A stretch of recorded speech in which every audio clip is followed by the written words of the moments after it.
Hi friends! Thanks for tuning in. If you like this video, please give it a like, comment below, and take a moment to subscribe to our channel. Welcome to Blackfalds, Alberta. This fast-growing town is found in Central Alberta, just a few minutes north of Red Deer and about halfway between Edmonton and Calgary. The land here is made up of gentle hills, open fields, and quiet tree-lined streets.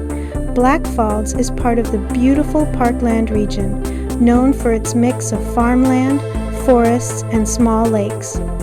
The town's history began in the late 1800s when settlers arrived to build farms and homes along the railway line.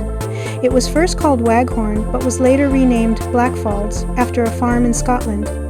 The Canadian Pacific Railway helped the community grow, and it officially became a village in 1904. Over the years, Blackfalds has changed from a small farming center to one of the fastest growing towns in Alberta.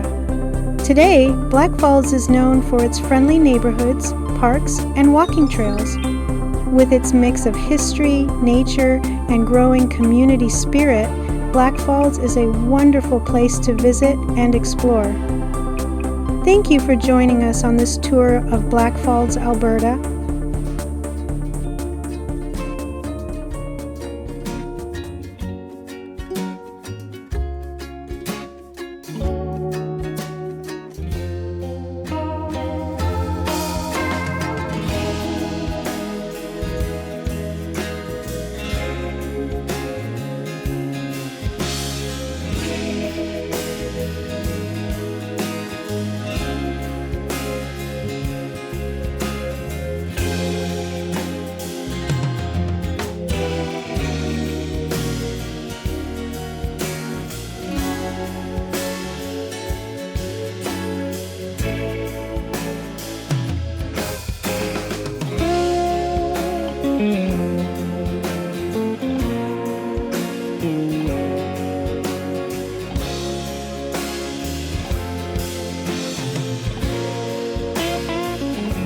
Thanks for watching.